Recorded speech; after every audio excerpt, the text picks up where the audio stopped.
I'm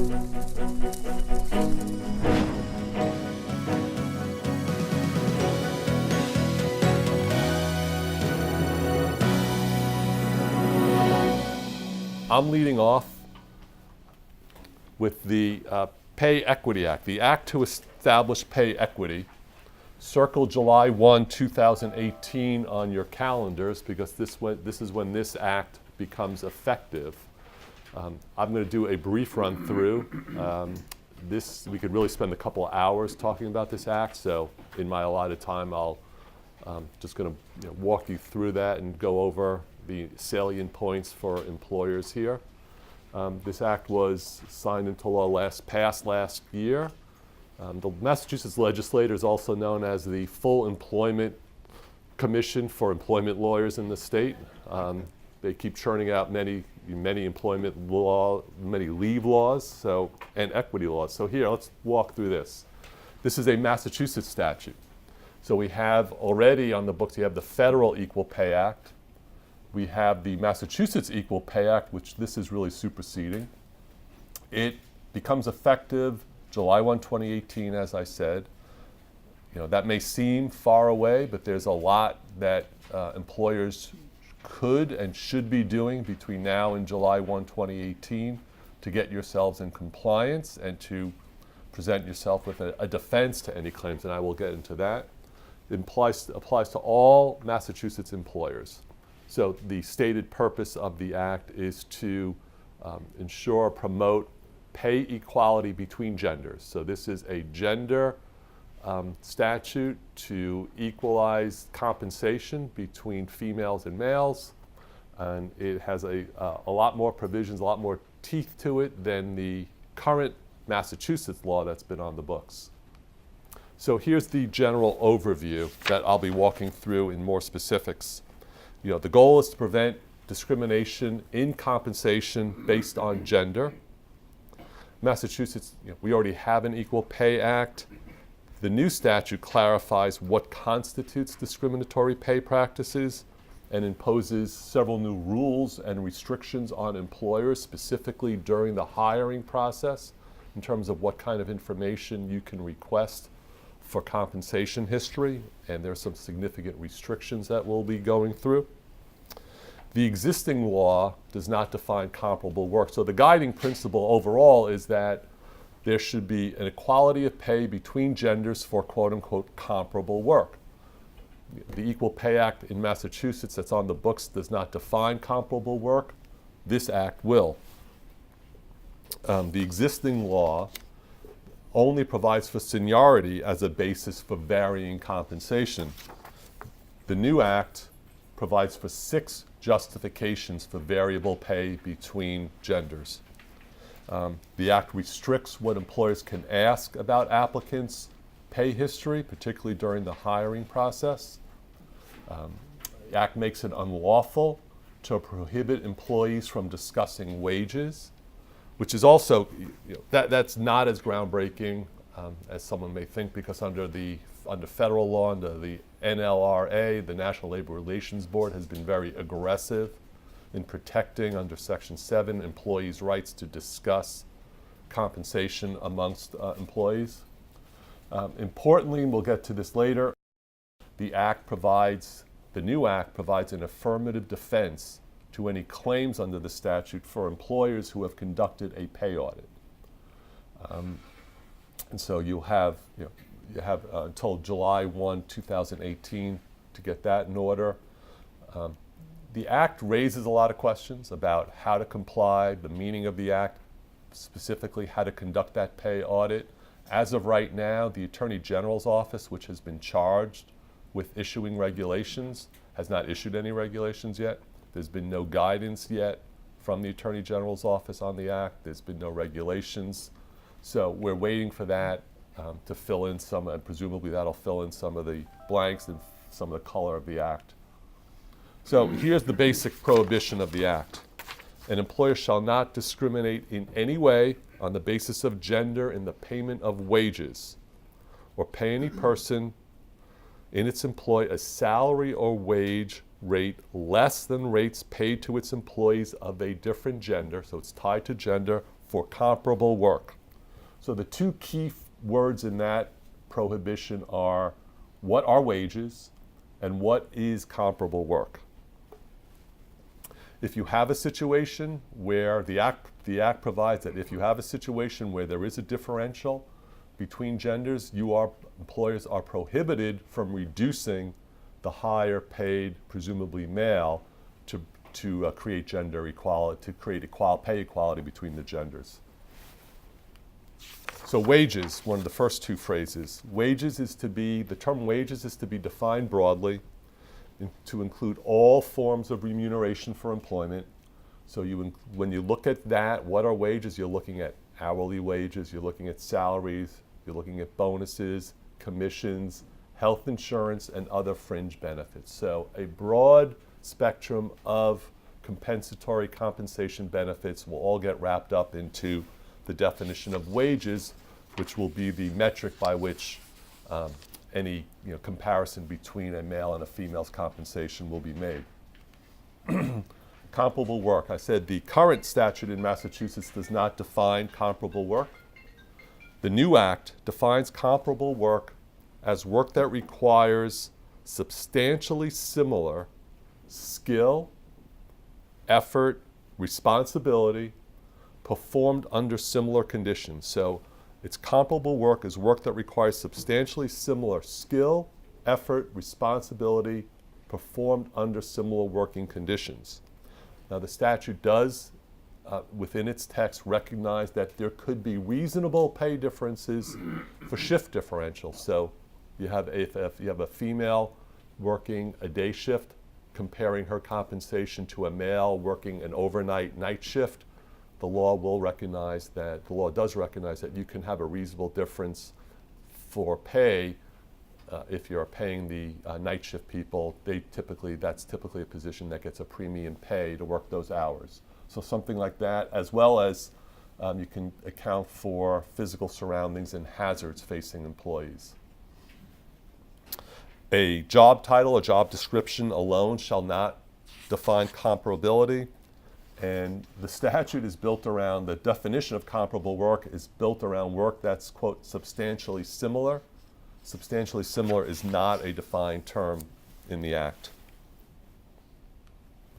So I said that there are 6, unlike the current Equal Pay Act in Massachusetts, the new Act has 6 defined, stated differences that you can justify pay differentials in when employees are performing comparable work. So you can have a valid seniority system. That will be a justification for a pay differential between employees performing comparable work. The statute specifically says that any person out on a pregnancy-related disability condition or protected paternal family medical leave shall not reduce seniority. So in terms of a seniority system, those kinds of leaves count towards seniority. You can have a pay differential that's based on a merit system. You can have a pay differential that's based on a system that measures quantity or quality of production, sales, or revenue. So if employees are working on a piece goods, are being compensated on a piece goods basis, or being compensated on a sales basis, where you're measuring compensation is tied to a measurable data point in terms of number, that is a legitimate basis to have a pay differential. Statute recognizes that geographic location of the job performance would be a basis for a reasonable differential and for comparable employment, and education, training, or experience relating to that specific job, and travel if necessary. So those are 6 specific bases that are in the statute that would allow for a reasonable differential for comparable work. Note that the Federal Equal Pay Act includes this sort of catch-all phrase of any factor other than sex as a justification for having a gender-based pay differential.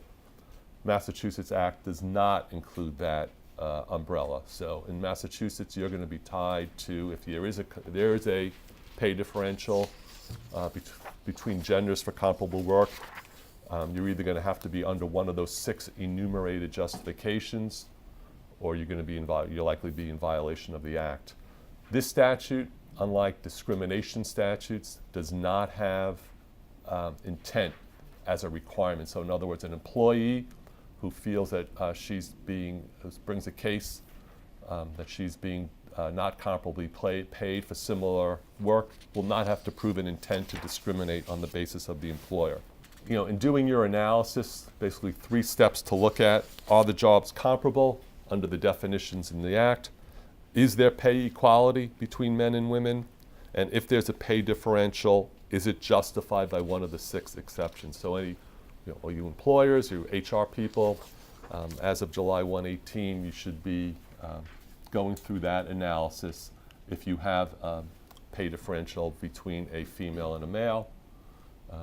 Employer liability, under the Act, there's a liability for the unpaid wages plus an equal amount as liquidated damages.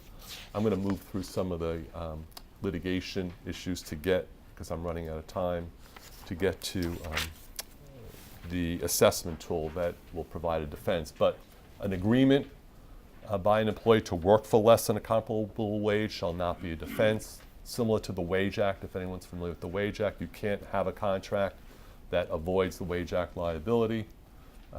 The employee's previous compensation history shall not be a defense, and there's a 3-year statute of limitation. Some of the things that the Act prohibits employers from doing is to, as I said before, prohibit employees from discussing their own compensation.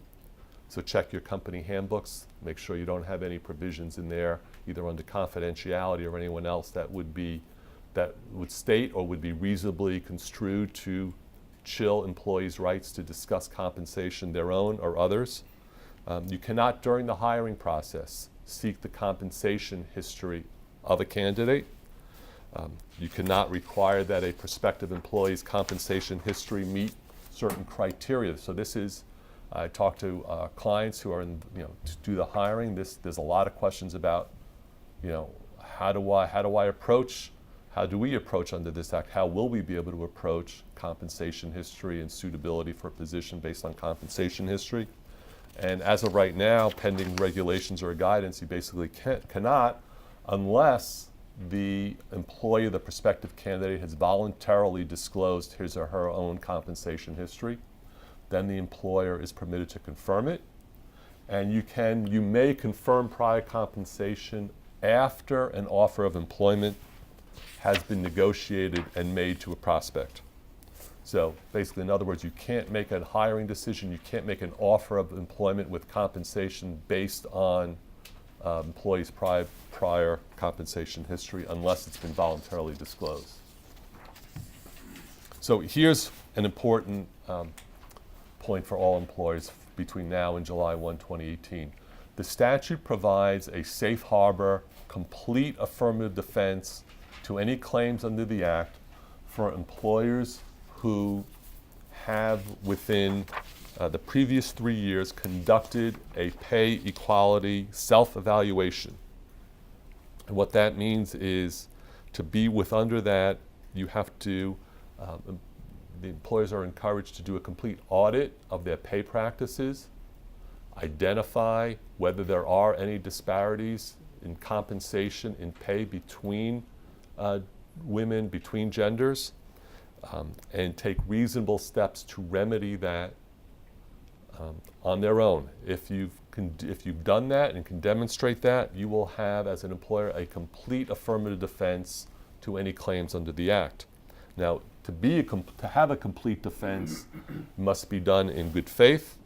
It must be done, this is the pay survey, in reasonable in detail and scope in light of the size of the employer.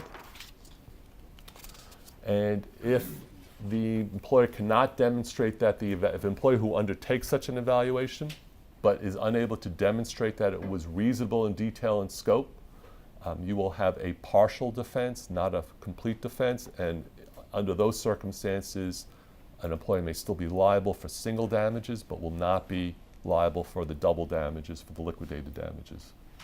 And evidence of the self-evaluation and remedial steps will not be admissible in evidence.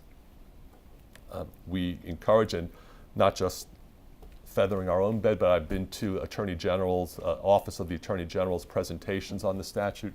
And companies are highly recommended that a pay audit be conducted under the auspices, under the guidance of outside counsel, under the guidance of counsel, whether inside or outside counsel, in order to protect the attorney-client privilege as to that pay audit. Right now, we don't know what is going to be considered reasonable in detail and scope, pending having regulations come out from the Attorney General's office. So it's been common wisdom right now and common advice to employees to hold off right now on doing the the compensation survey pending the regulations, but larger employers, it's going to take, this is going to be a project that's going to take some time.